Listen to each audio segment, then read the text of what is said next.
What if the impossible wasn't so impossible after all? Welcome to If Possible, the channel where imagination collides with reality.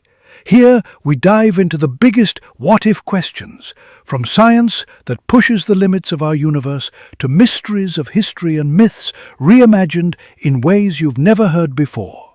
Each video is a journey, not just of answers, but of possibilities. So buckle up, because the next few minutes might just change the way you see the world forever.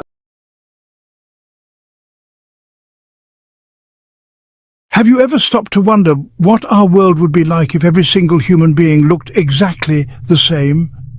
It is a curious thought, is it not? Imagine a planet of nearly 8 billion people, each one a perfect mirror image of the next. The same height, the same build, the same face, the same voice, no distinguishing marks, no unique features to set one person apart from another.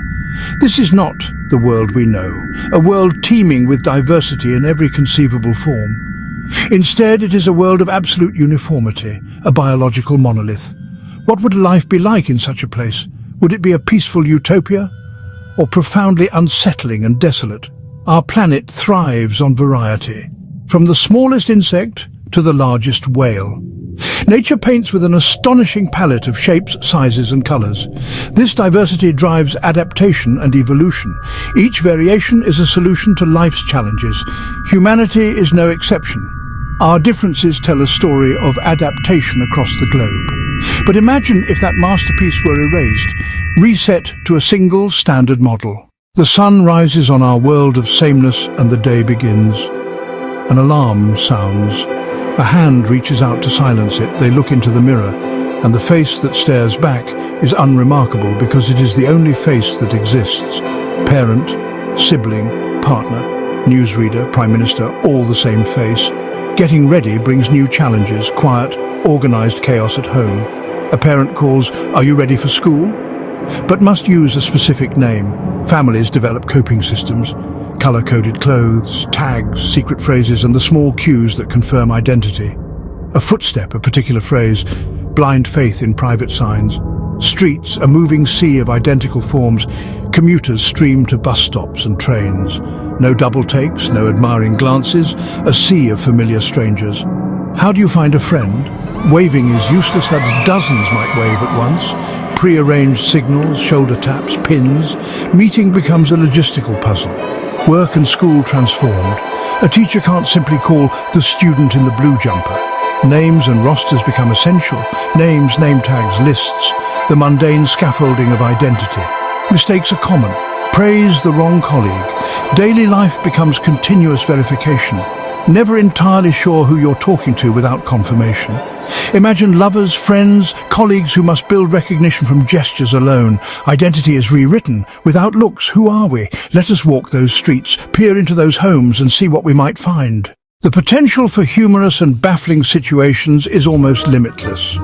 A meet-cute becomes impossible. The hero spends the film trying to find a conversation partner among identical faces. A quest for a soulmate becomes a search for a needle in a haystack of identical needles. Old family photos lose their power. A cherished album becomes a surreal document of anonymous actors. Families write names on backs of every figure. Nostalgia turns archival. Sport becomes bewildering. 22 identical players chase a ball. He passes to himself. No, wait, that's his teammate. Players must be identified by numbers and patterns. Fame shifts to style of play and stats. Rivalry and face-written drama vanish. Analytics and signature moves define heroes. Eyewitness ID collapses. Every face in the lineup matches the perpetrator. He had a face just like that one, pointing at everyone. Justice would lean entirely on fingerprints, DNA and digital trails. A far more technical, forensic affair. In a world without physical distinction, fashion and beauty must transform or vanish. Clothing shifts from accentuating shape to signaling identity. Color, pattern, form. Fashion explodes in a riot of color and sculptural form. People wear their identity. Portraiture becomes redundant. Artists turn inward. Abstract, symbolic, emotional work rises. Art focuses on inner life, texture and concept. The human face becomes a forgotten muse. Advertising and celebrity culture must be rebuilt, fame tied to talent, voice, costume or signature act.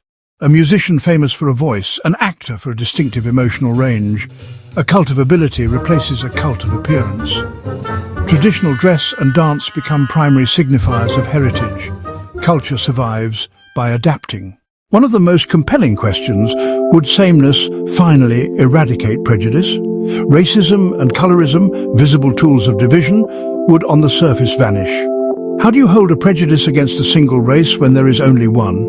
It is a tantalizing prospect, to be judged by the content of character. Yet humans create in-groups and out-groups. Prejudice is a social instinct. Prejudice could shift to accent, origin or lineage. New fault lines would appear. Bullying adapts. Attacks move from looks to clothes, intelligence or social missteps. Cruelty becomes more creative. Fashion and behavior become weapons. Prejudice is not only visual, it is the deeper urge to categorize and simplify. Even identical people cluster. The US versus them instinct survives. The lesson, erasing differences won't erase the psychological need to sort others. The real challenge is learning to embrace differences, internal work, not cosmetic change.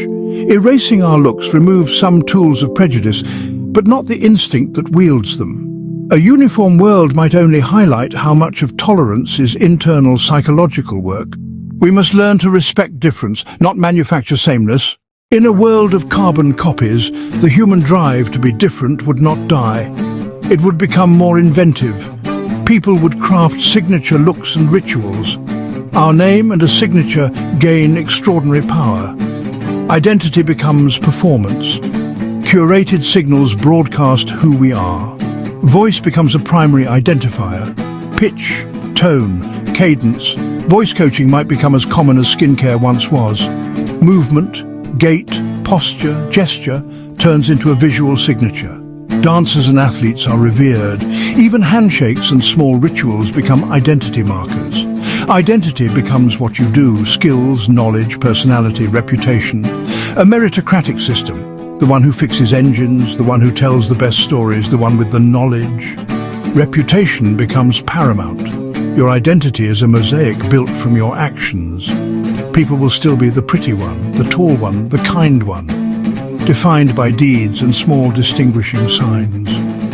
The search for self turns inward. Character becomes the truest expression of who we are. Is such uniformity even plausible? The answer lies in our genetic code, DNA. Diversity arises from genetic variation. Tiny mutations over generations create our traits. To make everyone identical, shuffling would have to be bypassed, mutation halted. That would mean a world of clones, derived from a single genetic template. A genetic bottleneck to this extreme is perilous. Zero diversity is fragile. Variety is nature's insurance policy. It lets species adapt to disease. A single well-adapted pathogen could sweep a monoculture clean. Humanity would be an extraordinarily fragile monoculture, vulnerable to one catastrophic plague.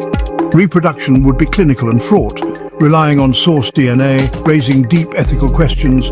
Creating families could be state-managed, a chilling prospect. The science is possible in some forms, but the cost may be too high. So, what are the true costs and benefits? On one hand, powerful positives. The end of racism and appearance-based prejudice, a goal we have long sought. Society might become more meritocratic, judged on actions, talents and character, yet the price could be the spark that makes life interesting, the joy of new faces, the thrill of attraction, the cultural tapestry, all at risk. A uniform crowd reflecting only yourself could be disorienting, a crisis of identity and meaning. The implications for mental health are immense. Depression and anxiety could rise without external uniqueness. Sameness designed to bring us together might instead leave us feeling more alone. It's a paradox. Equality versus individuality, safety versus spontaneity, fairness versus flavor. Diversity defines not only humanity but all life, the chaotic, endlessly fascinating variety that sustains us. To see only copies reflected back could be terrifying. Life reduced to interchangeable parts. Perhaps the true utopia is not sameness, but a world where each unique individual is treated with equal dignity. As our journey ends, we are left with more questions than answers. We imagine the end of racism and the birth of new prejudices. Quiet order, profound confusion, social peace, personal crisis. The trade-offs are stark. Look at the faces you pass, each one a unique creation. Our diversity is not a flaw, it is our greatest treasure. Our future will not be written by erasing differences, but by learning to celebrate them. The challenge is to build a world where every unique individual is treated with the same dignity and respect. Not one face, but 8 billion beautiful different faces living together in harmony. That perhaps is the true utopia. Would you choose to live in that world of sameness? Or would you choose the messy, vibrant world we already have? Think on that. Thank you for joining this thought experiment.